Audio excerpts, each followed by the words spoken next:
Muy buenas, bienvenidos todos de nuevo a este su programa de entrevistas en este su canal. Estamos hoy nuevamente aquí en la calle José Picón, número 7 de Madrid, en el campus universitario de CEDEU, donde vamos a realizar una nueva entrevista. Si es la primera vez que están con nosotros, son ya de los habituales, cada día más, gracias a Dios, que siguen este canal, les pido por favor que se suscriban al mismo y den la campanita de notificaciones de tal forma que les llegarán las distintas emisiones sin necesidad de buscarlas. Hoy vamos a hablar de agentes encubiertos, de policías infiltrados y de terrorismo yihadista. Y es que está con nosotros un invitado muy especial, es inspector jefe de la Policía Nacional, experto en la lucha terrorista yihadista internacional y además que es por lo que está aquí hoy con nosotros, además de por su larga trayectoria, porque ha escrito un libro, Operación Protector, de la editorial Rosa Merón, que ha sido un éxito de ventas y con el cual vamos a hablar con él. Iñaki San Juan, muchísimas gracias por estar aquí hoy con todos nosotros. Un placer estar aquí con todos vosotros. Lo primero, darte las gracias porque me consta que para sacar fecha para hacer esta entrevista he tenido que casi rezar arriba del todo. No sé cómo lo haces, aparte de tu trabajo del día a día, que además hoy en día está muy complicado. ¿Tienes tiempo para escribir, para dar conferencias, para dar charlas? Hace poco, recientemente, has estado también en una feria de un libro y me consta que dentro de poco vas a estar en otra. Una pregunta. ¿Cómo surge esto de escribir un libro sobre el tema de tu profesión?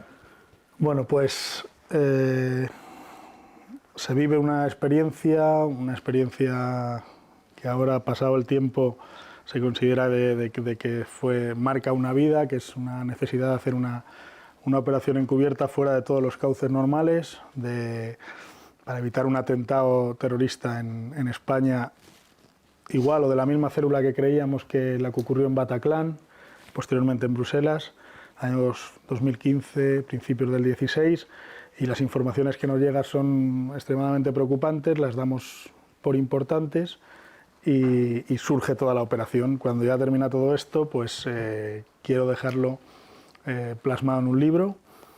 Era una apuesta muy arriesgada, porque después de este libro surgen otras historias que fueron todavía más complicadas. Pero tenía la ilusión de mi vida, era plasmar esa historia real, en un porcentaje importante, muy importante, en un libro, y me tiré a la piscina sin tener ni idea de escribir libros, y bueno, pues es cierto que sí que he tenido la suerte de que esté yendo bastante bien y de que haya tenido, dentro de lo que cabe, un éxito, siendo un mindundi, como soy yo, sobre todo en el ámbito literario.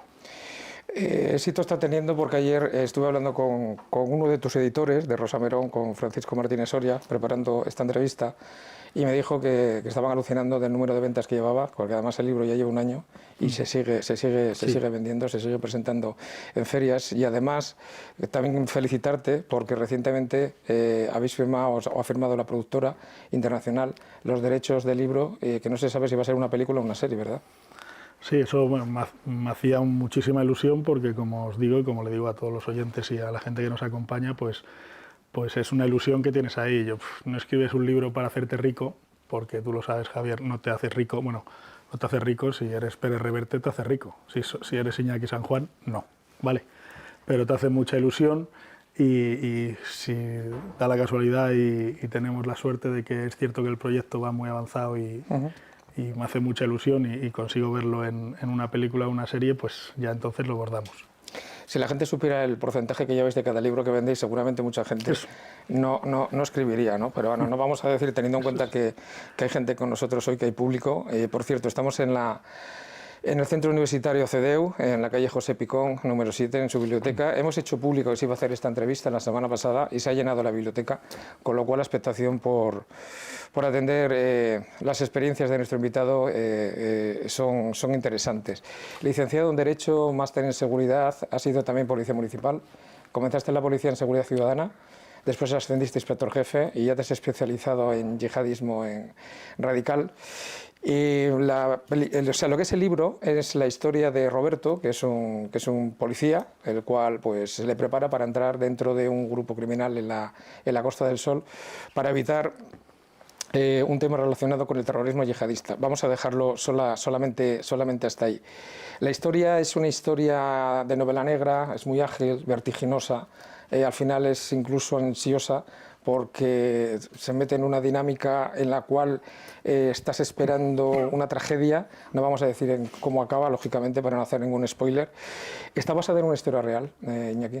Sí, es una historia que vivo, se cambia en determinadas circunstancias, se mete un halo de ficción, pero yo en los festivales de novela negra que he tenido el honor de participar, es cierto que escritores de mucha relevancia les había gustado el libro, de mucha relevancia en el género negro, que me dan mil vueltas a mí, y decían de que cómo se podía expresar en capítulos rápidos determinadas circunstancias, y yo les decía, digo, que yo no me considero todavía un escritor como ellos de ficción pura y dura, en novela negra, y que hacen unos libros geniales sacados de la nada. Yo, Operación Protector, es una historia que en un porcentaje muy elevado he vivido.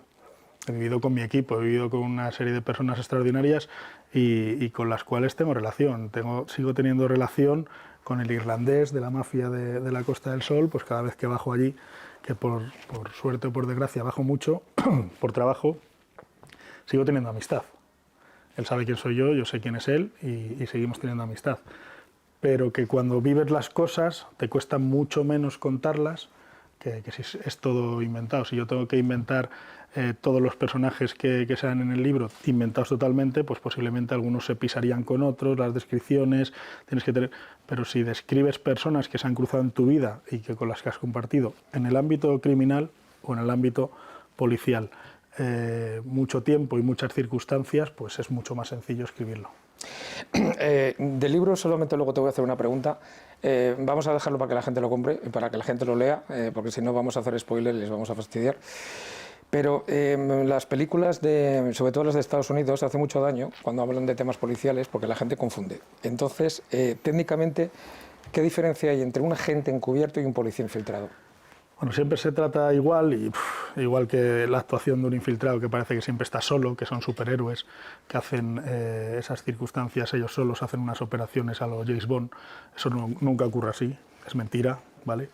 Un agente infiltrado, encubierto, nunca está solo. El infiltrado está un poco más solo porque no hay una operación abierta. El encubierto siempre lleva un equipo de seguridad, siempre tiene una figura que es muy importante, Javier sabe del tema porque es compañero y profesional en esto, que es el handler, el manipulador, que es posiblemente el que peor pasa siempre las operaciones encubiertas, y un equipo detrás que genera la cobertura, y esa cobertura es el 90% de un éxito de cualquier operación encubierta. La actuación del agente encubierto es un 10% y todo el equipo y ese trabajo que lleva detrás es el 90%. Dicho esto, el infiltrado ahora está muy de moda, es ese miembro de las fuerzas y cuerpos de seguridad que de forma voluntaria, tanto en un lado como en otro, pone su vida al servicio de captar información y se introduce en un entorno que no lo elige él, que se lo marcan, y que se lo marca puede ser por la seguridad nacional o puede ser porque sea interesante para futuras operaciones. Pero ese infiltrado no está judicializado, es decir, no hay ni un control judicial ni un control fiscal, de manera que no puede cometer delitos, no puede vulnerar determinados derechos y, sobre todo, que es ese limbo en el que se la juega, su información solo puede ser captada y utilizada para efectos de inteligencia. ¿Qué es la inteligencia? Pues la inteligencia es para generar esa serie de información necesaria en las fuerzas y cuerpos de seguridad, sobre todo en el ámbito de la lucha antiterrorista, a la que me dedico yo, o de los servicios de seguridad del Estado, para poder posteriormente hacer la información operativa y poder trabajarla. El agente encubierto, en contra, ya hay una autorización judicial o fiscal que la autoriza para actuar como agente encubierto en una operación concreta. Puede llegar a cometer delitos. Roberto, el protagonista y lo sé de muy buena tinta, de Operación Protector, comete delitos para aburrir, porque está todo el día con mafias y con criminales y por lo tanto su trabajo ahí consiste en cometer delitos. Pero sí que es cierto que está judicializado y por lo tanto tiene un control y tiene una protección. Y esa es la figura posiblemente a efectos de investigación más importante que tenemos, más buena que tienen las fuerzas y cuerpos de seguridad, pero más complicada por determinadas legislaciones duras que tenemos en nuestro país.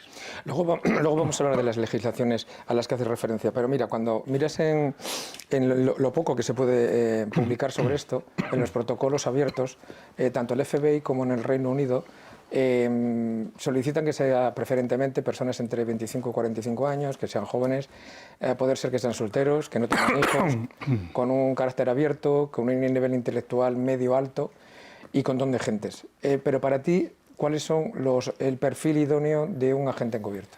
Bueno, con esa descripción que dices, si además su padre es narcotraficante, tiene un barco ya que lo pone al servicio de la policía y un jet privado para movernos, ya sería el agente encubierto perfecto. Pero no, eso es lo que no es así, y lo sabes bien, Javier. Es decir, agente encubierto o a trabajar como infiltrado, sobre todo yo hablo de agente encubierto, cualquier miembro de las fuerzas y cuerpos de seguridad que cumpla un determinado objetivo en un determinado momento concreto. Quiere decir, la formación, las pruebas que se dicen en el libro son para ese agente encubierto concreto en ese momento, teniendo en cuenta su personalidad y teniendo en cuenta el entorno criminal en el que va a entrar. Menor de 45 años. ¿Por qué se suele decir eso? Porque mayor de 45 años es complicado que una persona quiera entrar como agente encubierto. Yo ahora dirijo en Madrid la sección operativa de terrorismo yihadista. Nos hemos especializado en un grupo concreto en operaciones encubiertas, en infiltrados, operaciones encubiertas y fuentes. Yo he estado como agente encubierto, he estado como manipulador de agentes encubiertos y ahora ya de inspector jefe, que no toco nada operativo, que lo único que me puede pasar es que me tropiezo y me doble un tobillo en el despacho. Pues si me dicen de entrar como agente encubierto, ahora mismo tengo 44 años y les diría que no. ¿Vale? En esos tiempos, ¿qué les dices? Que sí, por supuesto, ¿vale? Por salvar vidas, por evitar atentados terroristas y sin llevarte nada a cambio, pero lo haces. Ahora mismo no, pero no por nada. Si tuviera que salvar vidas de cualquiera de los que estáis aquí o que nos están viendo, por supuesto que me metería otra vez encubierto, pero no tengo el perfil ahora mismo. Pero no tengo el perfil, salvo que se salga una operación, pero ya soy muy conocido, es un rostro muy conocido y no valdría para nada. Pero si una persona tiene los conocimientos dentro de la policía, de la Guardia Civil, y tiene 50 años o 55 años y es una organización importantísima en la financiación del terrorismo, en el blanqueo de capitales. Tiene unos conocimientos extraordinarios y quiere meterse, se puede meter, por supuesto. De manera que eso de la edad o de jugar así, es cierto que cuanta más edad tienes, más periplo en tu vida has tenido, más gente te conoce. Cualquiera de los amigos que nos están viendo aquí, si eran unos agentes encubiertos y unos infiltrados en entornos que no fueran los que ellos conocen, perfectos, porque son todos jóvenes. Su vida ha tenido un recorrido que es la mitad que la mía y por lo tanto conocerán posiblemente a la mitad de personas que conozco yo. Y eso es importante porque cuando yo los meta en un entorno de narcotraficantes, de tráfico de armas o de terrorismo, hay una posibilidad, el mundo es un pañuelo y un pañuelo lleno de mocos, que te puedes encontrar a cualquiera en el momento menos indicado. Y las personas que se van a encontrar ellos, hay una gran posibilidad que sean mucho menor de las que me voy a encontrar yo. Ese es el hándicap principal de elección y luego la formación y que ellos quieran entrar voluntariamente. ¿Qué es lo que te he preguntado por las características positivas? ¿Qué es algo que tú ves en una persona que te proponen para entrar como agente encubierto y de mano que lo percibes dices no? Hay que estudiar cada candidato, hay que estudiar el entorno criminal y no es que se te presente voluntario. Normalmente nosotros elegimos a ese candidato para formarlo para entrar en una determinada operación encubierta, debe de ser así. Hay características que no pueden ser, es decir, si una persona francamente, si entendemos bien, es decir, hacer una operación encubierta, ser un agente encubierto es vivir una mentira total, pero hacer la verdad. Entonces tienes que tener unas capacidades físicas, se hacen las pruebas que ves ahí tan duras con el geo y demás, para el tema de aguante. Pero las principales pruebas son las psicológicas, de adaptación. Un agente encubierto le varía la vida prácticamente al minuto y no sabes lo que te puede pasar y vives en una incertidumbre general. Eso es jodidísimo. Y aparte de ser muy difícil eso, el agente encubierto debe de saber adaptarse. Esas son las características. Si una persona se pone extremadamente nerviosa cuando no tiene controlado el entorno, ¿le puedes formar para que lo controle? Sí, pero te va a costar muchísimo más que una persona que verdaderamente tenga ese desparpajo de poder adaptarse a determinadas circunstancias, variando, por supuesto, la formación y las pruebas como os digo, conforme no tiene nada que ver un agente encubierto en terrorismo que un agente encubierto en narcotráfico o en tráfico de armas o en atracos, no tiene nada que ver, ¿eh? En el libro dedicas una parte, como bien dices tú ahora, a narrar cuáles son las pruebas que le hacen a Roberto. Algunas de ellas, yo recomiendo la parte de Guadalajara, de Geo, entre otras cosas porque los que conocemos ese sitio y entras allí y ya nos parece psicológicamente Sí. lúgubre, pone los pelos de punta con el suspector ese famoso que, bueno, que lean el libro.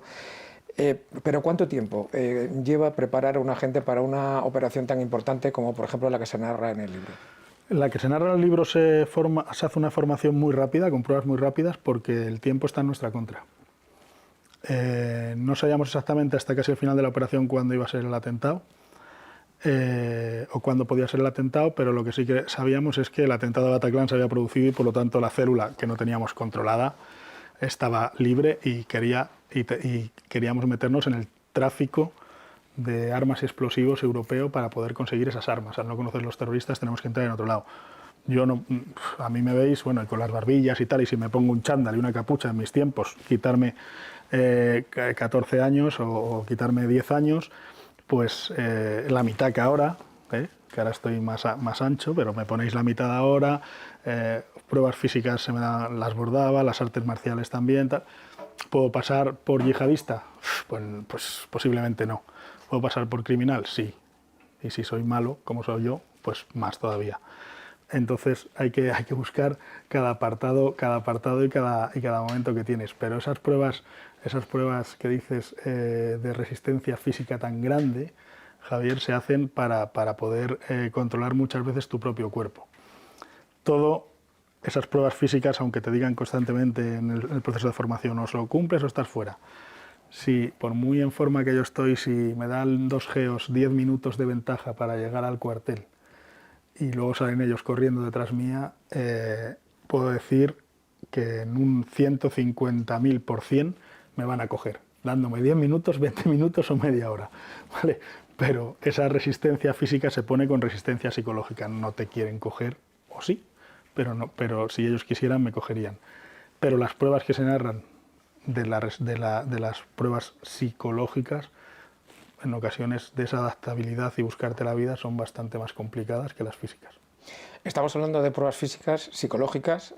Yo recomiendo el especial apéndice de cuando se levantan a las 4:30 de la mañana y le hacen meterse en un lago cerca de Guadalajara.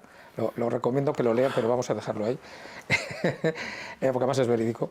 Pero vamos a hablar de las pruebas adaptativas. En el libro hay un apartado, solamente te dije que solamente iba a hacer un spoiler, va a ser solamente uno. Hay una parte en la que comentas que la primera prueba que le hacen de adaptación al medio es cuando él está en un apartamento muy lúgubre, por cierto, y resulta que el controlador le dice que tiene que abrir una cuenta bancaria con una identidad falsa, sin utilizar ningún documento oficial ni público, en 24 horas. Y lo consigue, además. ¿Son tan duras esas pruebas? Esa prueba se te mete la presión de decir, si no estás fuera, lo hacen no solo para agentes encubiertos, servicios de inteligencia lo hacen muy parecidas, y es extremadamente complicado porque sin documentación no somos nadie, eso lo sabemos todos, y nadie confía en ti por lo general, y menos si no llevas documentación. Pero te tienes que buscar la vida de aquella forma y tienes que adaptarte a esas exigencias que se te piden. ¿Se puede conseguir? Lo consigue. ¿Se puede conseguir otras cosas que te piden en el libro que las ves y dices, pero cómo coño va a hacer esto y lo va a conseguir? Se consigue también. Es tener los medios adecuados de parecer lo que no es. Ese es el secreto de cualquier operación encubierta. El secreto de una operación encubierta, de una infiltración bien hecha, es hacer que, como digo, esa gran mentira que rodea todo tu mundo, hacer que la gente se crea que es una verdad, pero incluido la gente encubierto. Ese es el éxito principal. Un consejo que os doy, que sois jóvenes, estáis estudiando y sois el futuro, es aprender a mentir, que os va a ir muy bien en la vida, ¿vale? Muchos van a ser abogados. Pues entonces lo vais a abordar, si aprendéis a mentir. De todas formas, yo te digo, Iñaki, que yo conocí un caso concreto de una persona que estuvo infiltrada. Empezó en Barcelona y acabó en el País Vasco, en la época dura de ETA, de la banda asesina ETA. Y esta persona no quedó muy bien, no quedó muy bien. Él se quejaba bastante. Pero lo que es la figura del agente encubierto como método de investigación, todo esto empieza creo que fue, seguro, fue en el Convenio de Naciones Unidas de Viena del año 88 y luego en España está regulado a través de la ley del año 99, de una modificación que hubo de la ley de enjuiciamiento criminal. Pero obviamente todos pensamos que un policía encubierto puede servir para cualquier cosa, teniendo en cuenta que está también legislado en el ámbito digital y muy recientemente, qué tipo de delitos en concreto o dónde y cuándo se puede infiltrar para que a un agente, a un policía encubierto, para que eso luego sea válido a efectos judiciales en cuanto a prueba indubitada y válida a efectos procesales.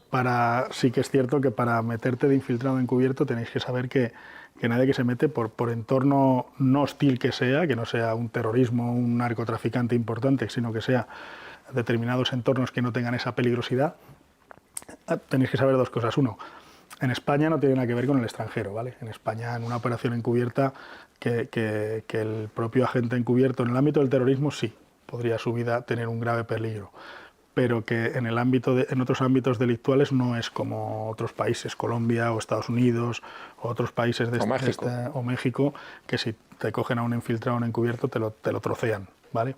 Aquí no suele pasar principalmente, porque además está con un equipo de seguridad, ¿vale? Pero si tienes que estar loco, como dice nuestro amigo, bueno, pues tienes que saber que tu vida no va a volver a ser igual. Tienes que ir armado 24 horas al día, tienes que estar siempre pendiente. La obsesión que tengo yo, que lo lleva todo el mundo en mi familia fatal, es que si yo voy a comer a un restaurante siempre tengo que estar colocado de una forma que vea todo el restaurante, no la puerta, sino todo el restaurante. Si no estoy nervioso, intranquilo y doy un coñazo en la comida, pero de película. Y todas esas cosas pues van plasmando en tu vida de que no estás loco, pero tienes que hacer eso. Y verdaderamente no lo haces ni por valentía, ni por ganar dinero que no lo ganas, ni por absolutamente nada. Lo haces por tu país y por salvar la vida de inocentes, o por lo menos que vivan en libertad. Pues mira, precisamente en eso que me estabas comentando, una de las cosas que me dijo, que para él le había resultado lo más difícil, y hablando con experiencias con otra gente que habéis estado en las mismas circunstancias, me dijo, mira, lo más difícil de todo es cuando en el ámbito familiar tu mujer sabe o intuye dónde estás. Tú sabes que ella lo sabe, pero a ti no te lo puede decir. Y hay momentos en los que lo pasas muy mal y lógicamente una persona que vive contigo, que es tu mujer, lo sabe. Y ella sabe que no te lo puede preguntar. Dice, y es como si tuviese la sensación de que la estuvieras engañando, porque los hijos más o menos se llevan mejor.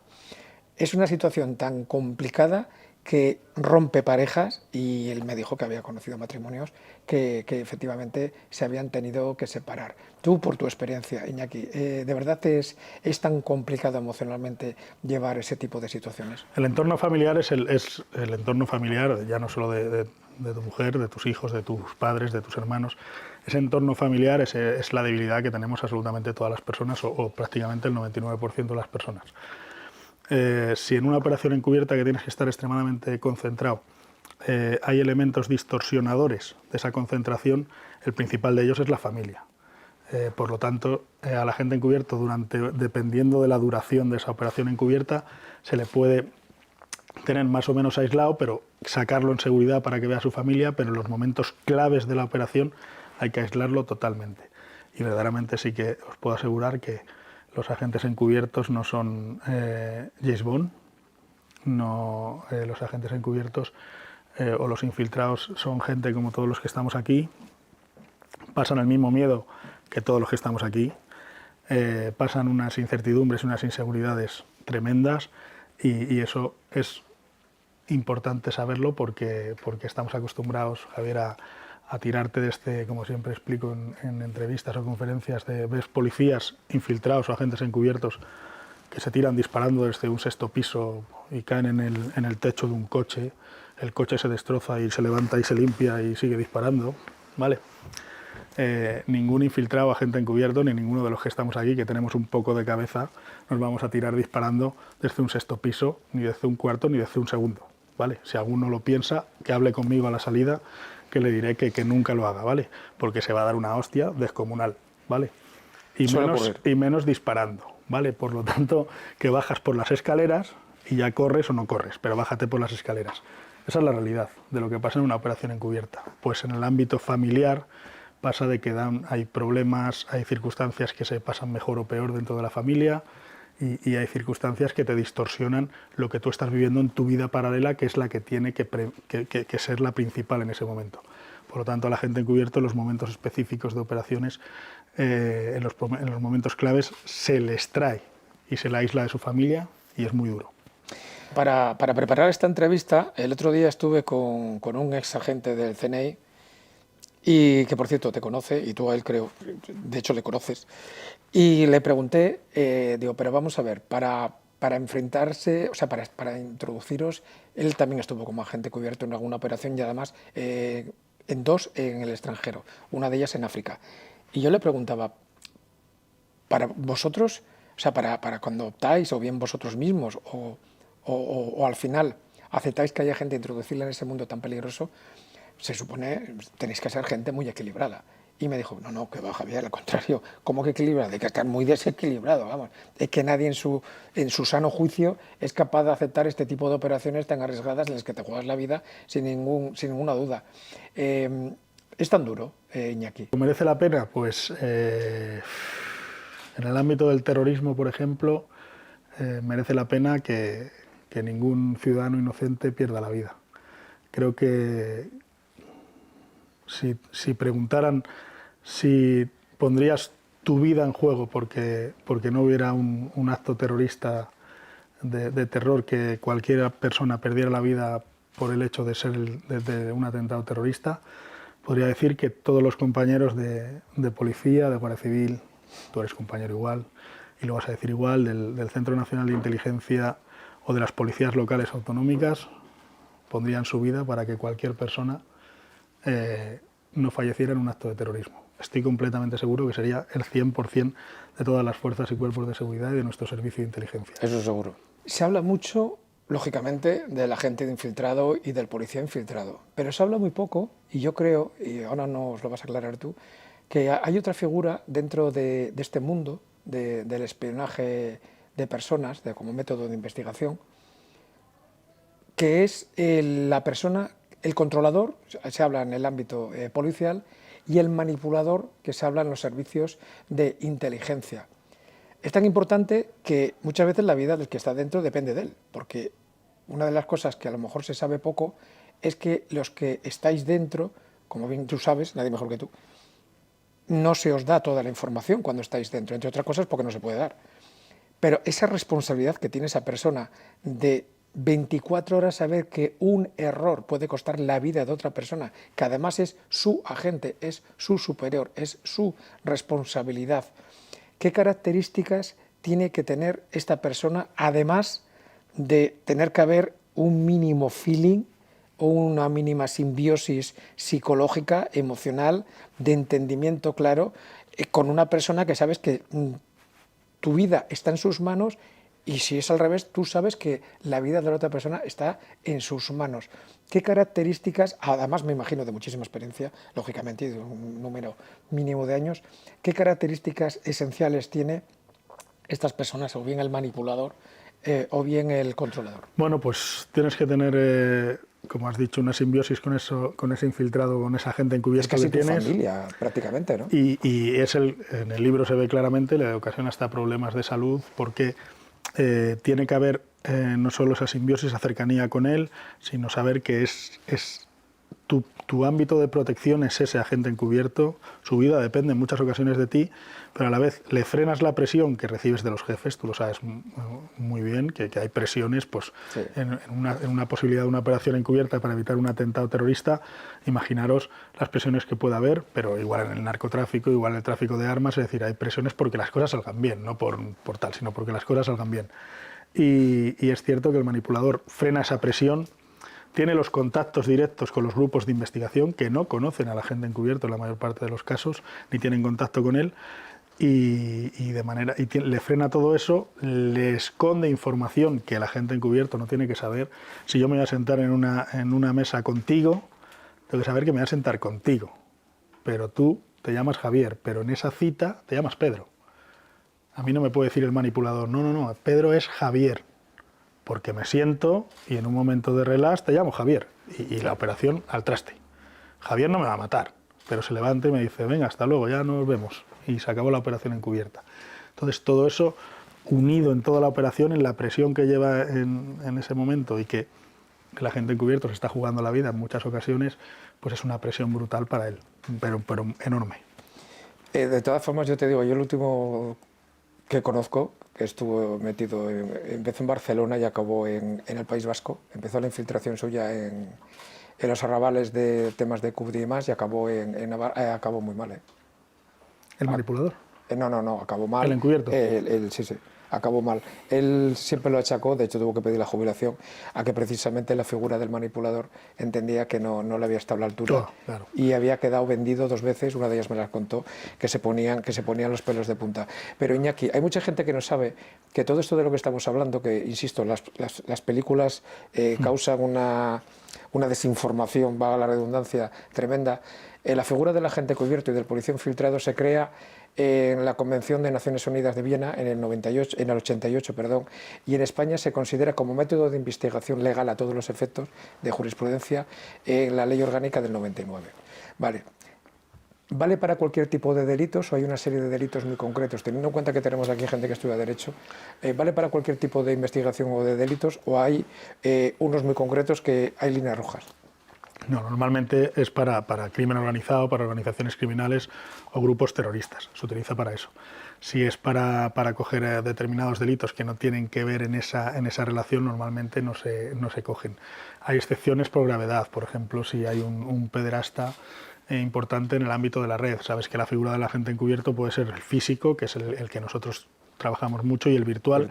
Nosotros lo trabajamos los dos, pero hay unidades, las unidades de ciberdelitos, de ciberdelincuencia, pues lo trabajan mucho, nosotros también, porque es cierto que en la Internet oscura ocurre todo, los primeros contactos, pero acabamos siempre, si yo hablo con cualquiera de vosotros mucho tiempo por Internet, al final vais a querer conocerme y me tengo que presentar. Entonces es algo que tenemos que saber. Pero sí es cierto que suele utilizarse la figura del agente encubierto para delitos graves y sobre todo delitos relacionados con organizaciones criminales, grupos criminales o terroristas. ¿Qué les dices a esa gente que piensan y además están convencidos que la normativa, la legislación vigente en España en materia de agentes encubiertos que no está tan avanzada como en el resto de otros países? Y te pongo 2 ejemplos. Una de las quejas que yo he escuchado es, primero, que la resolución judicial, lo del fiscal, por la cual se autoriza cambiar el nombre ficticio por el real, tiene que estar en el mismo documento.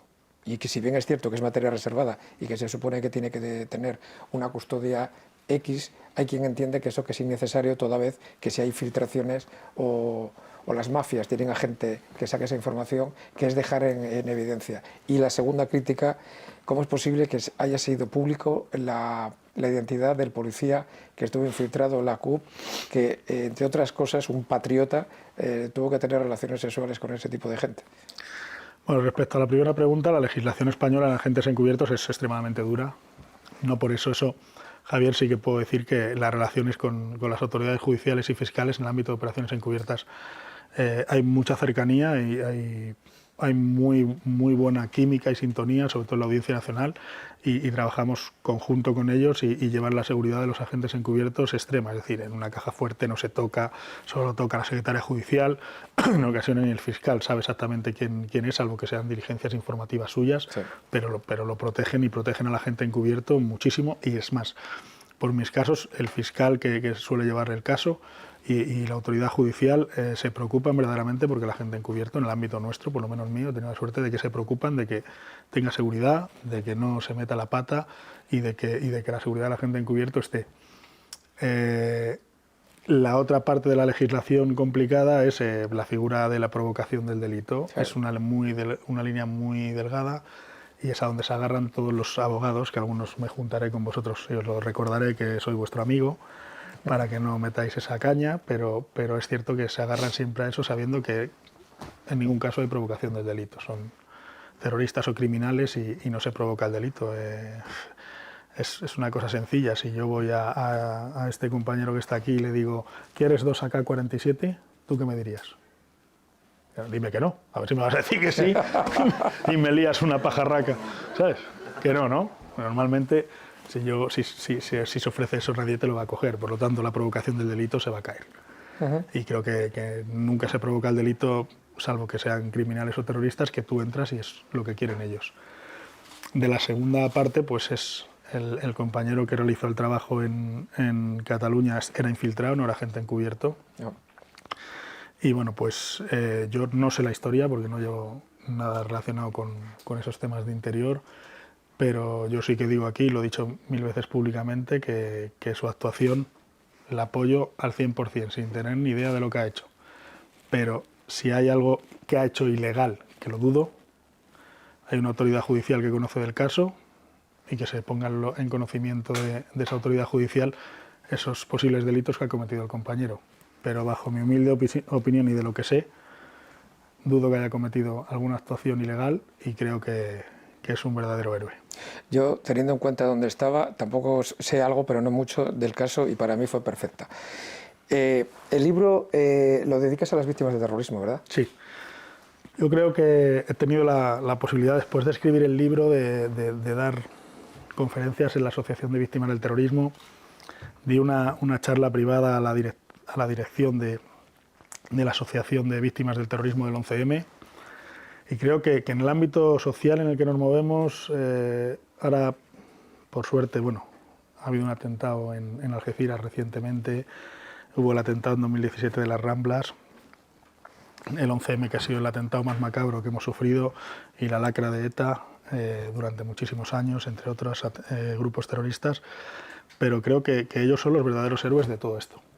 Creo que nunca debemos olvidarlo, que debemos de tenerles un respeto por encima de lo normal, porque sus hijos, sus familiares, sus amigos, etcétera, han perdido la vida por gente que no merece ni estar en este planeta, por un odio exacerbado, por motivos religiosos, por motivos ideológicos, da exactamente igual. El terrorismo es exactamente igual de malo, sea por lo que sea, y creo que las víctimas del terrorismo no solo se merecen ese respeto, sino que creo que tienen que tener un respeto y una protección eternas. Es mi opinión, y el libro está dedicado a ellos precisamente porque creo que son los verdaderos héroes de esta democracia. En mis conferencias, en una y otra, tuve el honor, porque es un honor, de coincidir con la madre del único español asesinado por precisamente la célula yihadista de Salana Deslan de Bataclan. Ah, sí.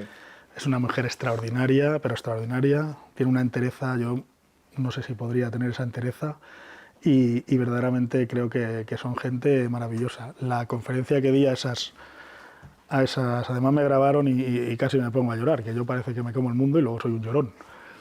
Y de sentimental. En eso nos parecemos. Pues de sentimental se me notaba, y ha sido la conferencia más difícil que he dado en mi vida, escuchando la Asociación de Víctimas del 11M y yo dándoles, y a mí me trataban como un héroe, gente que ha perdido hijos, que ha perdido madres, por ir a estudiar, por ir a trabajar, por ir a ver a un familiar o por ir a hacer su vida en libertad, sin ningún motivo, sin saber quién es Al-Qaeda, sin saber quién es el Daesh, sin saber quién es absolutamente nadie, y pierden a un familiar por ese terror global que ocasionan, y verdaderamente me emocioné en el sentido de que son los verdaderos héroes de la sociedad, y debe de ser así siempre.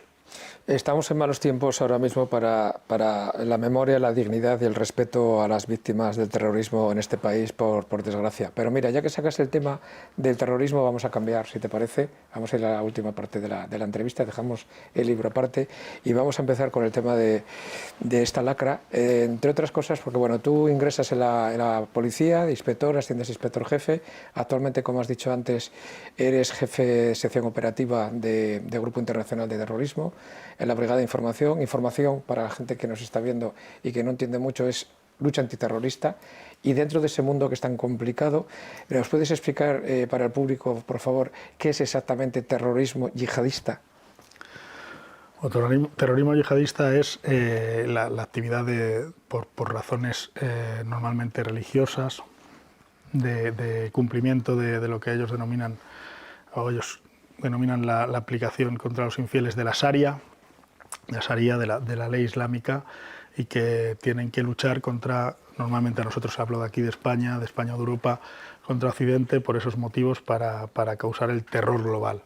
El terrorismo yihadista posiblemente es el terror global más importante que tenemos, y sí que puedo decir que estaba Al-Qaeda y otros grupos terroristas similares, pero aparece el Estado Islámico, ISIS o Daesh, y lo cambia todo porque nos enfrentamos a una forma de hacer terrorismo global que no habíamos visto nunca, estructurados en diferentes aparatos, en un aparato de propaganda brutal, con unos aparatos que podía extenderse por todo Internet, por la red oscura de Internet, por la dark web, y que llegaba a todos los sitios y que radicalizaba personas que no habían tenido contacto prácticamente con nadie del entorno terrorista, y nos vimos en un primer momento, pero ¿cómo puede ser esto? Porque es que además tenían no solo ese aparato de propaganda, es que hacían unos vídeos que no solo eran los buenos, es que eran los buenos en la historia de la humanidad. Entonces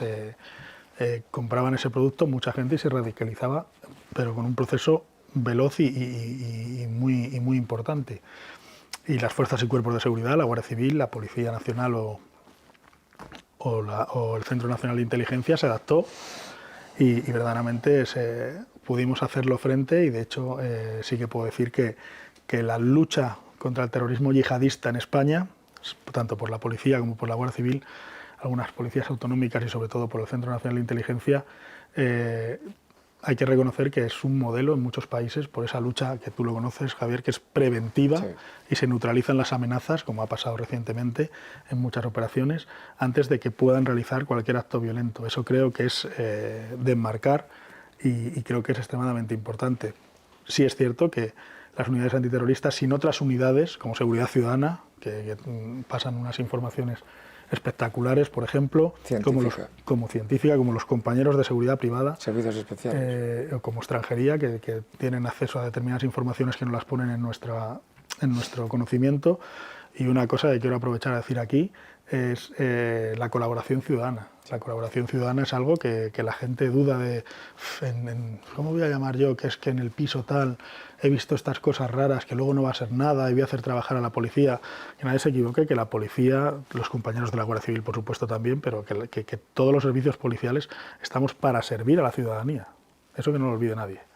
¿Vale? Puedes trabajar en policía judicial, puedes trabajar en información, en extranjería, donde sea, pero todos estamos para servir al ciudadano, y las unidades antiterroristas trabajan para serviros a vosotros. Cualquier información que nos llega de colaboración ciudadana, hay que decir que es fundamental. Un ejemplo claro es los atentados del 2017 de las Ramblas, de Barcelona y de Cambrils.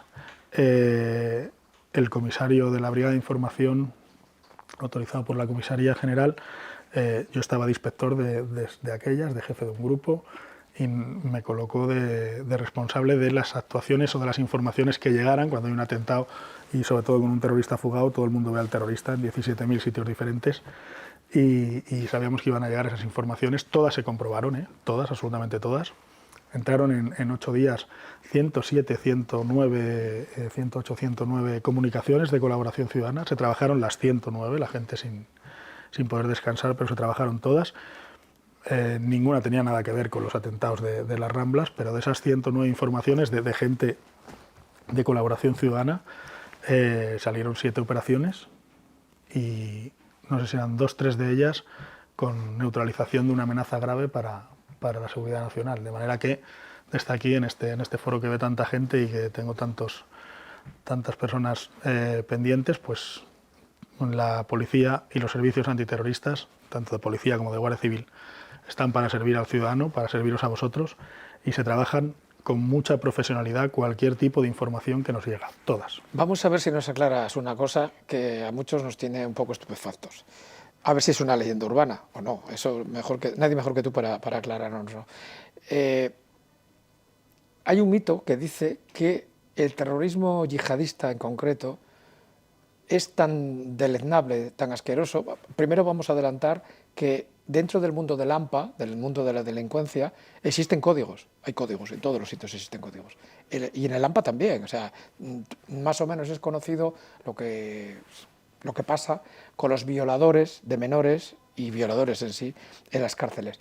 Pero hay otro mito que dice que el terrorismo yihadista en concreto es detestado completamente incluso por la propia mafia, y que la mafia italiana, si es para acabar con esta lacra, son capaces de ayudar a los servicios de información de las distintas policías o servicios de inteligencia de otros países para ayudarles a infiltrarse con tal de quitárselos del medio. ¿Esto es una leyenda o es cierto, Iñaki? Totalmente cierto. En Operación Protector el principal cabecilla de la mafia rusa, o el irlandés, que viene del mundo, no le van a dar al irlandés el premio Nobel de la Paz, viene del mundo criminal, nos ayudaron muchísimo y en cualquier tipo de operación. El motivo no es que los criminales de determinadas mafias tengan corazón, que lo tendrán, no lo sé. El motivo es también de perspectiva suya misma. Si hay un atentado yihadista en un país europeo, o en cualquier país, pero en un país europeo, que es donde estamos, sabéis que los controles policiales, las alertas antiterroristas se elevan al máximo, los controles policiales se elevan al máximo, las actuaciones policiales, preventivas o no, se elevan al máximo, y cuando hay tanta presencia policial, tantas actuaciones policiales, sus negocios no están tan seguros.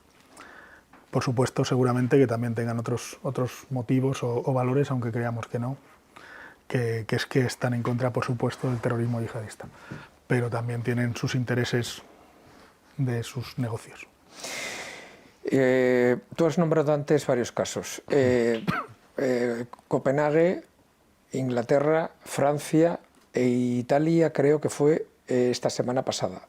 Ayer mismo se hizo público que se ha detenido a un joven de 17 años en Sevilla, Montellano, que iba precisamente al instituto de esa localidad a hacer un atentado que no se descarta que fuera de inmolarse. Si me puedes contestar. A nivel Europa y en concreto en España, ¿hay serios riesgos de sufrir un atentado terrorista yihadista? Bueno, si puedes contestar. Verdaderamente, si pudiera contestar a eso, contestaría, pero Siguiente pregunta. Vamos a ser sinceros. Siguiente pregunta. Pero es que no tengo ni idea. Vale. Es decir, que haya riesgo de que haya un atentado yihadista en España o en Europa, por supuesto que hay riesgo. Estamos en alerta 4 reforzado. No soy yo el que lo dice la Secretaría de Estado. Sí. Pero se trabaja, tú lo sabes, se trabaja muchísimo para tratar de neutralizar las amenazas. En los últimos meses se llevan realizadas más de 10 operaciones, solo en España. ¿Influye en algo el problema internacional de geopolítico que hay ahora con respecto al recrudecimiento del problema que hay entre Israel y el grupo Hamas terrorista palestino?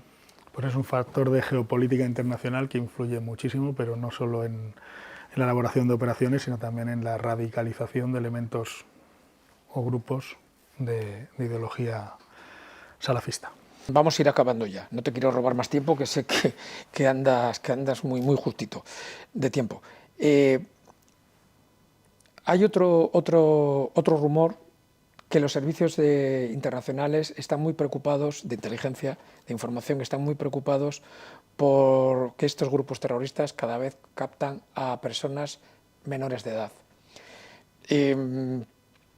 A pertenecer a estos grupos terroristas, ¿vosotros en el día a día, en los últimos años, percibís de verdad que hay más jóvenes menores de edad predispuestos o que los captan con más facilidad que antes para realizar atentados terroristas, o lo que es más grave, que también se lee en algún tipo de prensa, sobre todo en internet digital, a inmolarse?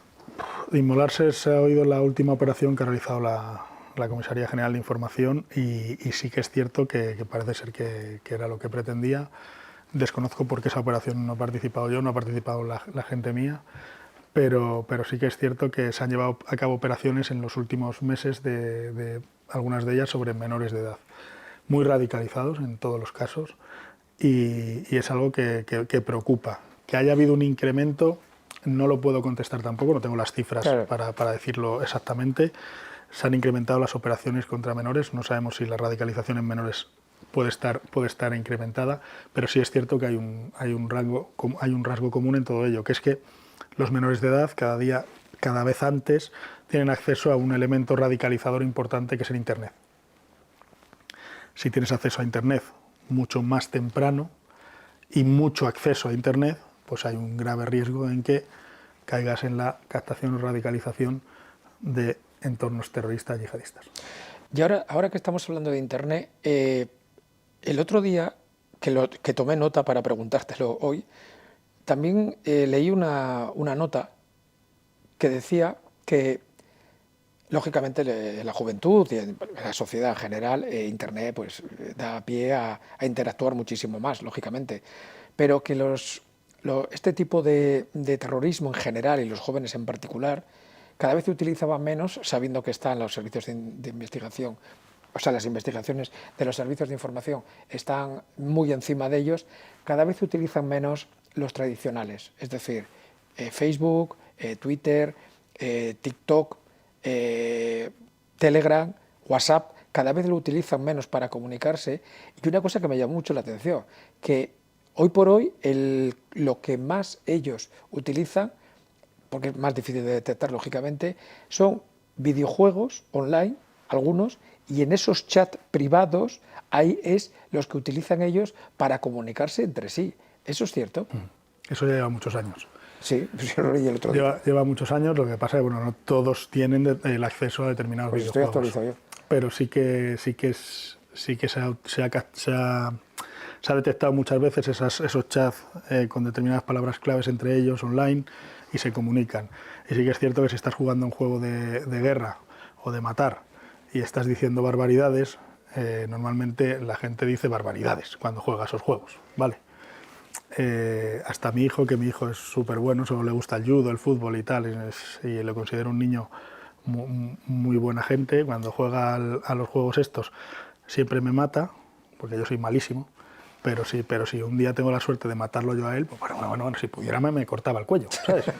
Entonces, bueno, pues eso, si tú detectas esas conversaciones, no las tienes tan en cuenta, pero si ya tienes informaciones incluso de colaboraciones ciudadanas, pues te lo tomas y se han detectado en muchas ocasiones comunicaciones a través de videojuegos casi siempre relacionados con temas de guerras o de matar o cosas de estas.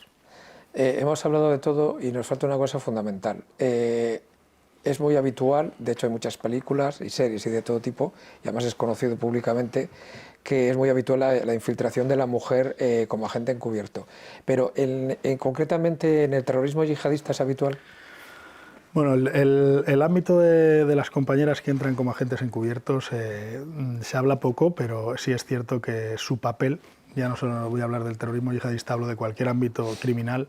En el ámbito criminal o terrorista las mujeres hacen, no compañeras, en general, tú lo sabes, Javier, unos papeles, unas actuaciones muy desagradables.